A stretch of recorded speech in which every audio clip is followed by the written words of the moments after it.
Hello friends, अस्सलाम वालेकुम and welcome to reality stories. दोस्तों, ये वो दौर था जब मेक्सिको एक नया मुल्क बना था।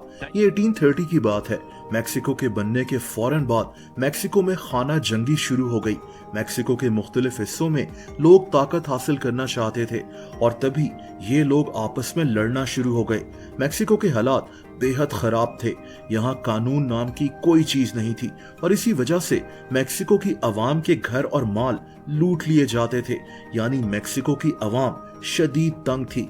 दोस्तों, इन्हीं लोगों में वो लोग भी थे जो मेक्सिको के नहीं थे बल्कि दूसरे मुल्कों के थे और मेक्सिको में रह रहे थे। इनको भी लूटा जा रहा था। ये लोग मेक्सिको में तो किसी से मदद मांग नहीं सकते थे और तभी ये लोग अपने मुल्कों की हुकूमतों से मदद मांगना शुरू हो गए कि इनका लूटा हुआ माल इनको वापस दिलवाया जाए।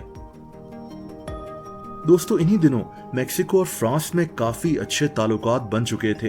फ्रांस और मेक्सिको में ट्रेड भी होती थी, लेकिन फिर कुछ ऐसा हुआ कि एक पेस्ट्री की वजह से मेक्सिको और फ्रांस में जंग छिड़ गई। ऐसा क्यों हुआ? इस पेस्ट्री का जंग से क्या ताल्लुक था? इसे पेस्ट्री वॉर भी कहते हैं। आइए ये अजीब कहानी जानते हैं। देखिए, जैसा कि मैंने आपको बताया कि मेक्सिको में लोगों को लूटा जा रहा था और इन्हीं लोगों में फ्रांस का एक शेफ भी था। इसका नाम मॉन्सियर रोमेंटल था। मॉन्सियर पेस्ट्रीज वगैरह बनाता था। ये 1832 का साल था जब मॉन्सियर की पेस्ट्री की दुकान पर मेक्सिको के कुछ सरकारी ऑफिसर्स पेस्ट्री खाने आए। इन्होंने पेस्ट्री तो खा ली, लेकिन पैसे देने से इनकार कर दिया। मेक्सिको के हालात ही ऐसे थे, कानून नाम की कोई चीज नहीं थी। बहरहाल मॉन्सियर शदीद गुस्से में था और इसी गुस्से में इसने फ्रांस यानी अपने मुल्क के बादशाह किंग लुइस को एक खत लिख दिया। इसने खत में लिखा कि कैसे मेक्सिको के सरकारी ऑफिसर्स ने इसको लूटा है। इसने ये भी बताया कि मेक्सिको में फ्रांस के कई लोगों को लूटा जा चुका है। दोस्तों, ये खत फ्रांस के बादशाह तक पहुंच गया, लेकिन इसमें कई साल लग गए थे।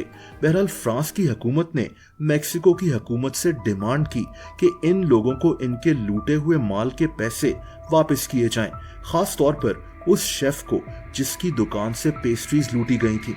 लेकिन मेक्सिको की हुकूमत ने इस पर अमल नहीं किया। दोस्तों, फ्रांस के बादशाह ने बदले में ऐलान कर दिया कि फ्रांस के अंडर जितने भी पोर्ट्स आते हैं वहां से मेक्सिको जाने वाले तमाम बहरी जहाजों को ब्लॉक कर दिया जाएगा। इसके साथ साथ फ्रांस ने मेक्सिको के एक शहर वेरा क्रूज को भी अपने कब्जे में ले लिया। ये शहर मेक्सिको के लिए बहुत इंपॉर्टेंट था क्योंकि यहाँ एक पोर्ट मौजूद था जहाँ से बहरी जहाजों में सामान भेजा और रिसीव किया जाता था। दोस्तों, अब हालात इतने खराब हो गए कि 1838 में मेक्सिको ने फ्रांस के खिलाफ जंग का ऐलान कर दिया। मेक्सिको और फ्रांस में तिजारत खत्म हो चुकी थी। मेक्सिको ने मजबूरन अमेरिका के एक पोर्ट कोर्पस क्रिस्टी के जरिए अपना सामान स्मगल करना शुरू कर दिया, लेकिन अमेरिका ने भी फ्रांस का साथ दिया और मेक्सिको के स्मगलर्स के खिलाफ कार्रवाई करना शुरू हो गया। मेक्सिको की हुकूमत अब शदीद गुस्से में थी और इन्होंने फ्रांस के खिलाफ उसी शहर वेरा क्रूज में अपनी फौज भेज दी। ये 1838 का साल था। यहाँ फ्रांस और मेक्सिको में जंग हुई थी, जिसकी वजह वो खत था जो फ्रांस के उस शेफ ने फ्रांस के बादशाह को भेजा था कि इसकी पेस्ट्रीज को लूट लिया गया है। इसीलिए इस सारे वाकये को पेस्ट्री वॉर भी कहा जाता है। बहरहाल दोस्तों, 1839 में फ्रांस की फौज इस शहर से वापस चली गई और मेक्सिको और फ्रांस में एक अमन का मुआहदा हो गया, लेकिन शर्त यह थी कि मेक्सिको की हुकूमत मेक्सिको में रहने वाले फ्रांस के उन लोगों के लूटे हुए पैसे वापस करेगी। मेक्सिको की हुकूमत मान भी गई कि ये 6 लाख पेसोस फ्रांस के सिटीजन्स को वापस कर देगी। पेसोस मेक्सिको की करेंसी को कहते हैं। लेकिन दोस्तों, मेक्सिको की हुकूमत ने ये पैसे कभी वापस किए ही नहीं और तभी फ्रांस और मेक्सिको में फिर से ताल्लुकात खराब होने लगे और तभी 1861 में फ्रांस और मेक्सिको में फिर से जंग छिड़ गई। यानी मेक्सिको ने 6 लाख पेसोस वापस नहीं किए, लेकिन 2 जंगें लड़ ली। इनका अच्छा खासा नुकसान हो गया। इससे बेहतर था कि उन लोगों को उनके लूटे हुए पैसे ही वापस कर देते।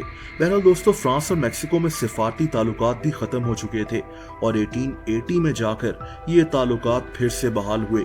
पेस्ट्रीज की वजह से शुरू होने वाली इस जंग को आज भी पेस्ट्री वॉर के नाम से जाना जाता है। दोस्तों, अगर आप मुझे इंस्टाग्राम पर फॉलो करना चाहें तो उसका लिंक नीचे डिस्क्रिप्शन में मौजूद है।